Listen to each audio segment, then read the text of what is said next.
Добрый вечер. В эфире информационный выпуск Амшипшара. Коротко о темах в сегодняшнем выпуске. Вопрос отбора предпринимателей, а также банков Абхазии обсудили на заседании комиссии по реализации программы льготного кредитования. В Абиги презентовали книгу абазинской поэтессы Ларисы Шебзуховой. Книга является благодарностью научному руководителю Шебзуховой Владимиру Зантария. Хибла Гирзмава посетила Центр здоровья и красоты, который открылся при пансионате Литфонд в этом году.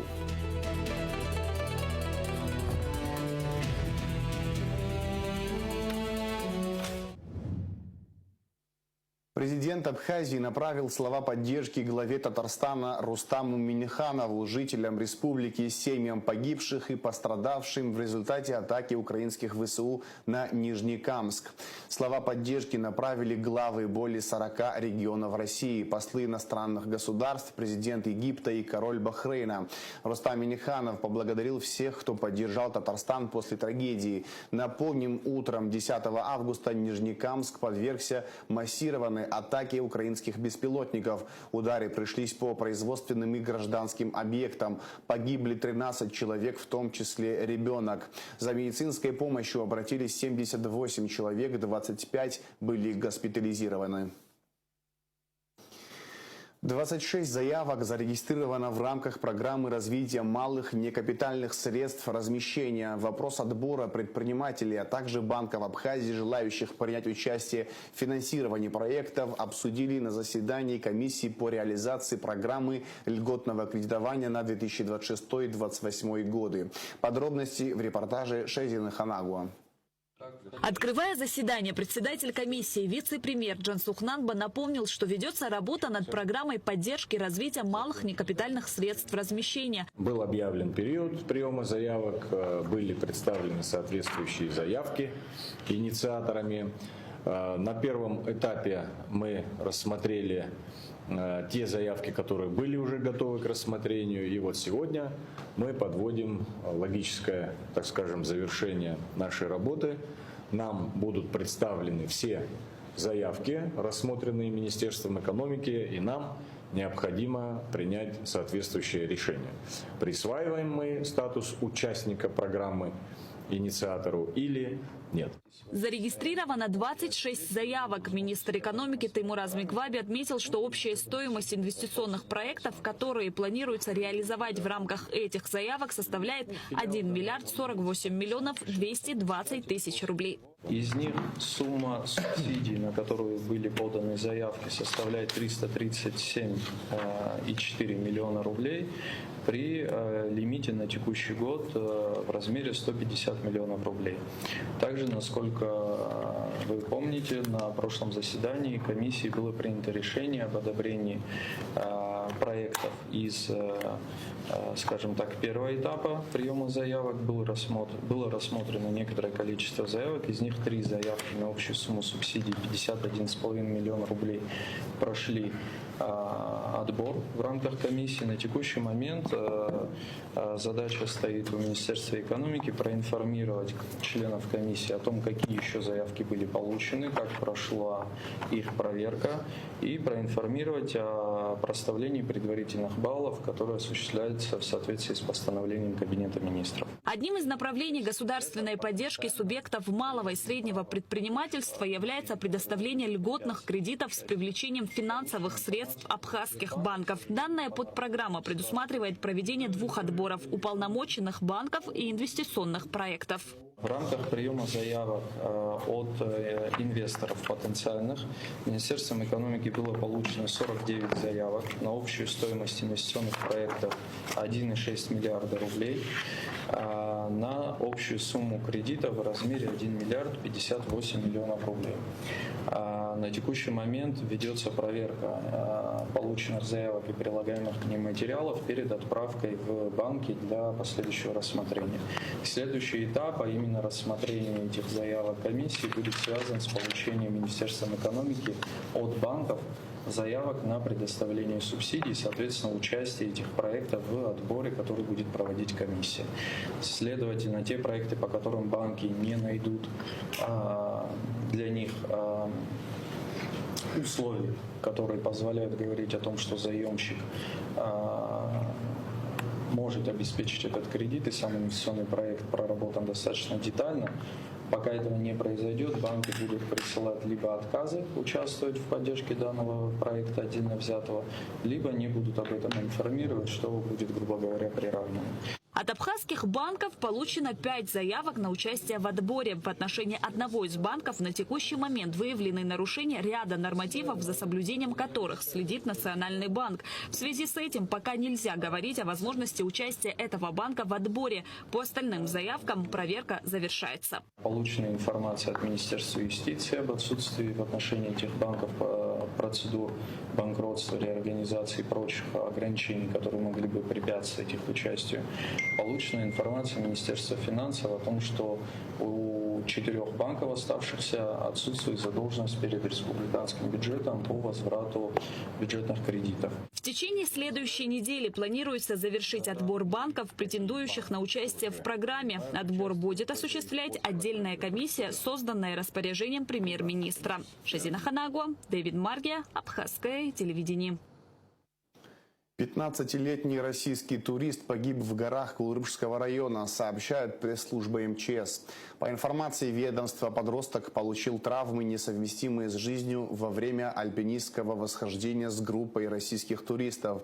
В связи с трагедией МЧС Абхазии призывает жителей и гостей республики, планирующих походы и восхождения в горной местности, соблюдать меры безопасности. В ведомстве напомнили, что действующее законодательство Абхазии не предусматривает обязательной регистрации туристических маршрутов. При этом МЧС настоятельно рекомендует всем организованным группам и самостоятельным путешественникам перед выходом в горы заранее согласовать поход с МЧС, сообщать координаты и подробный маршрут движения, указать сроки выхода на маршрут и предполагаемое время возвращения, объективно оценить риски и уровень подготовки всех участников. Еще одна трагедия произошла на одном из сероводородных источников в Ачимчирском районе, сообщает спутник Абхазия со ссылкой на прокурора района Инара Таркил. По словам прокурора, мать с 2 детьми уже собирались уходить. Во время переодевания одного из них второй упал в воду. Момент падения ребенка никто не заметил. Девочку удалось обнаружить спустя несколько минут. Ее доставили в ЦРБ Гулрыбша, но к утру она скончалась от остановки сердца. Прокуратура Ачимчирского района проводит процессуальную проверку, назначены все необходимые экспертизы, уточнил Таркил. 11 августа 2008 года в ходе 5-дневной войны в рамках операции по восстановлению контроля над Верхним Кадорским ущельем абхазские силы при поддержке российской авиации и артиллерии вели активные боевые действия, нанося удары по позициям и укрепленным пунктам противника в районе селений Ажара и Куапчара. С самого раннего утра авиация и боевые вертолеты наносили бомбово-штурмовые удары по опорным пунктам и скоплениям сил в ущелье. А в районе села Ажара шли интенсивные перестрелки. Применялись специальные бомбы, которые создавали определенные условия для того, чтобы противник был деморализован. Также была задействована артиллерия. По результатам радиоперехватов группировки силовых структур Грузии в Верхнем Кодоре стало известно, что основная сила противника начала уходить в ночь с 11 на 12 августа. До провозглашения юрисдикции Абхазии на территории Кадорского ущелья оставался 1 день. Общественная палата Абхазии поддерживает инициативу группы депутатов Великого национального собрания Турции о признании абхазских паспортов и возобновлении морского сообщения. В ведомстве подчеркнули, что сам факт вынесения этих вопросов на парламентский уровень в Анкаре является прорывным, независимо от финального решения. В обращении, опубликованном 11 августа, Общественная палата отметила, что предложение турецких парламентариев напрямую затрагивает учитывает права и интересы граждан республики. Особо подчеркивается, что вопрос открытия морских маршрутов ранее уже прорабатывался самой Общественной палатой. Аналогичная инициатива обсуждалась в марте текущего года в ходе круглых столов и общественных слушаний на форуме палаты. Для любого абхаза, независимо от места проживания или статуса, приоритетом остается международное признание республики и легитимности наших проездных документов. Только скоординированная работа власти и общественности способна перевести эту инициативу в практическую плоскость и укрепить суверенитет, заявили в Общественной палате. Палата призывает к консолидации усилий на всех уровнях, чтобы превратить парламентский демарш турецких коллег в реальные двусторонние шаги, способствующие снятию транспортных и визовых барьеров. По инициативе посольства России в Абхазии, лично главы дипмиссии Вячеслава Гладкова и поддержки правительства республики, Министерства здравоохранения Астамура Гуня и уполномоченного по правам ребенка Мактины Джинджулия в АГУ прошла встреча руководителей абхазских общественных организаций, оказывающих помощь детям-инвалидам и их семьям, с коллегами из России. Поделиться опытом приехали руководители двух благотворительных организаций из Белгородской области, входящих в число лучших по своим направлениям. Ольга Демченко занимается оказанием помощи семьям, имеющим детей с ментальными нарушениями. Евгения Кондратюк, руководитель благотворительного фонда против детского рака. В ходе встречи посол России в Абхазии Вячеслав Гладков отметил, что главная задача – поделиться опытом, который уже признан успешным. Эти два человека сами прошли сложнейшие испытания и своим примером показали, что все зависит только от желания и последовательности действий. И, как правильно сказала Ольга Демченко, не стоит ничего придумывать. Все уже давно придумали за нас. Нужно просто захотеть, потом научиться, а потом реализовать. Необходимо использовать как государственные, так и негосударственные механизмы. Эту систему нужно формировать. Если абхазская сторона скажет, что надо, мы готовы помочь. Партию учебной литературы, поступившие в республику в начале августа, начали раздавать по школам. Общий объем книг, поступивших по линии гуманитарной помощи Российской Федерации, составляет 24 тысячи экземпляров. Это учебники по русскому языку и литературе, математике, алгебре, географии, физике и информатике. Первыми учебники получили Гулрыбский и Сухумский районы и отдельно Сухумская школа номер 1. В течение 2-3 дней оставшиеся учебники будут переданы остальным районам. Книги предназначены для учащихся с 1 по 11 классы. Впервые по линии российской помощи в республику привезли учебники по информатике в объеме 2000 книг. Передача учебников стала результатом договоренностей, достигнутых на встрече министров просвещения Абхазии и России Ханы Гунба и Сергея Кравцова. Организатором поставки и донором выступил Фонд поддержки гуманитарных наук «Моя история». В Абиги презентовали книгу абазинской поэтессы Ларисы Шибзуховой под названием «Сквозь призму Абазара». Книга является благодарностью научному руководителю Шибзуховой Владимиру Зантария. Сама книга состоит из 35 работ. Милана Агарба знает подробности. Народный поэт Карачаево-Черкесской республики, известная абазинская поэтесса, член Союза писателей России Лариса Шибзухова, пишет произведения на абазинском и русском языках. Поэтесса с детства испытывает глубокую привязанность к Абхазии, что связано с ее отцом. Еще в студенческие годы она несколько раз приезжала в Сухум и всегда испытывала восторг от Абхазии и ее народа. Как отметила поэтесса, книга «Сквозь призму Абазара» – это благодарность доктору филологических наук Владимиру Зантария, который был ее научным руководителем. Эта книга — это моя благодарность, хотя я думаю, что со временем я напишу другую именно о нем, потому что такого мыслителя, такого человека с таким правительским даром не всегда являет природа народу. его книги — это то, что нам осталось от него. Сама книга состоит из 35 работ, в том числе 7 статей на абазинском языке. 3 статьи посвящены абхазским авторам, в остальных публикациях в основном речь идет об абазинских писателях и навском эпосе. Я хочу от своего имени, думаю, что от лица всех собравшихся и даже тех, кто хотел, но не пришел, поздравить с выходом этой книги автора Ларису Шибзухову. Мы все хорошо знаем, что Лариса – настоящий поэт. Здесь, по-моему, другой оценки не может быть. Более того, могу сказать, что прекрасный стилист, владеет пером хорошо. Книга будет полезна студентам и всем, кто увлекается историей и традициями абхазо-абазинского этноса. Милана Агарба, Камила Джопова, Абхазское телевидение. Абхазия приняла участие в летнем культурно-гастрономическом фестивале в Никарагуа. Мероприятие прошло в столице страны и объединило 40 стран. Гости павильона, организованного посольством Абхазии, могли ознакомиться с историей, географией и культурой страны, а также продегустировать абхазский сыр, аджику, чачу и акалмыш.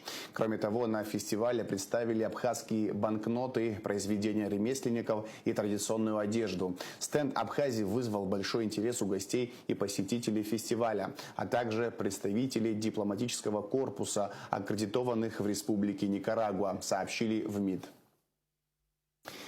По приглашению руководства пансионата «Литфонд» Хибла Гирзмава посетила Центр здоровья и красоты, который открылся при пансионате в этом году. Центр многопрофильный. Здесь можно пройти диагностику, получить консультацию специалиста, пройти курс лечения или реабилитации, воспользоваться косметологическими и СПА-услугами. Все подробности в материале Аэлиты Арутюнян. Визит Хиблы Гирзмава, народной артистки России и Абхазии, всегда запоминающееся событие. К встрече с ней здесь готовились основательно, чтобы порадовать и показать всю составляющую центра. А показать есть что. Медицинский центр здоровья и красоты многопрофильный. Здесь можно пройти диагностику, получить консультацию специалистов, пройти курс лечения и даже реабилитацию. Конечно, тем людям, нашим местным людям, которым действительно очень сложно иногда поехать в Сочи, сделать даже МРТ. Это прекрасно, что у вас есть и КТ, можно сделать и МРТ, и разные очень сложные анализы, которые нужно было делать вот за пределами Абхазии. Я считаю, что это прекрасно, что в Пицунде есть такой центр. Это замечательно, что наши люди могут прийти и сделать то, что им нужно. И наши люди, отдыхающие, которые приезжают сюда. И вообще, конечно, Литфонд, то, что здесь сейчас происходит, это прекрасно. Также в центре можно воспользоваться косметологическими и СПА-услугами. 8-этажный медицинский центр был открыт в этом году при поддержке концерна «Росэнергоатом». И я счастлива, что «Росатом» вместе с Люберленовичем сделали вот такой центр. И это, конечно, великое меценатство, поэтому мне только радоваться приходится, поэтому я с удовольствием приехала, я буду знать, что здесь такой центр есть, и все наши друзья, которые приезжают, а все поехали в Абхазию, чтобы вы знали. Медцентр оснащен оборудованием для гастроскопии и некоторых хирургических методов лечения. Также центр представляет процедуры физиотерапии, электро- и ударно-волновой терапии, криотерапию и внутривенную инфузионную терапию. Экскурсию Хибля Гирзмава провели Мирон Малия, исполнительный директор пансионата «Литфонд», врач медицинского центра красоты и здоровья при пансионате «Литфонд» Астанда Барганджия. СПА – это электро, то есть здесь больше на кожу воздействие, выравнивание, а здесь, соответственно, дыхание насыщенное кислородом, плюс массаж, плюс музыка, в общем, релаксация полная. А, еще и с массажем, конечно. Это ионизированный воздух тут обдувает. В целом, СПА-капсулы решают множество проблем. Среди них лишний вес, эмоциональное спокойствие. Вот СПА-капсулы – это современное оборудование, где человек получает релакс и оздоровительные процедуры. Они проходят по назначению врача и занимают 40 и 30 минут программы. Оперная дива уверена, приезжающим сюда будет очень комфортно, удобно. Ведь можно и отдохнуть, и поправить здоровье. Центр красоты также оборудован кабинетом МРТ, КТ, маммографии, УЗИ, рентгена. Оборудование новое. На сегодняшний день центр полностью укомплектован. Посетители остаются довольны, как и медцентром, так и самим пансионатом Литфонд. Что касается медицинского центра, это вообще шедевр. Будем надеяться, что он будет процветать и здравствовать, и помогать нам оздоравливаться. Так что спасибо за все замечательно. Пользоваться услугами центра могут не только отдыхающие в пансионате, но и все желающие граждане Абхазии. Главврач центра Аснада Барганджи отметила, что поддерживается концепция «все в одном месте».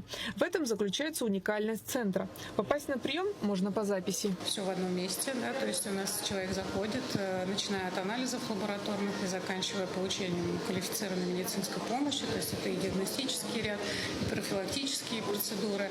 То есть, в принципе, мы можем обеспечивать полный цикл по медицинским услугам, которые нужны нашим пациентам и гостям. У нас есть контактные телефоны, у нас есть страницы в социальных сетях, выходите на связь, обговариваете с администраторами удобное время, и мы вас ждем. В центре работают порядка 106 сотрудников. Часть из них – средний медперсонал и врачи. В основном специалисты местные, то есть граждане Абхазии, которые имеют высшее медицинское образование. Если необходимо подтянуть какие-либо квалификационные знания, навыки, они доучиваются и работают в центре. Центр работает ежедневно с 9 утра до 9 вечера. Айлита Арутюнян-Заурлиев, Абхазское телевидение. А сейчас узнаем о погоде.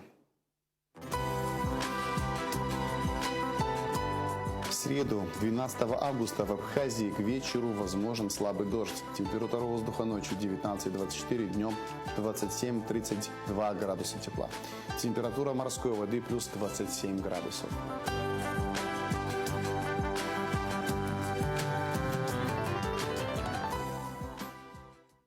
На этом информационный выпуск Амшипшара подошел к концу. Всего хорошего, до свидания.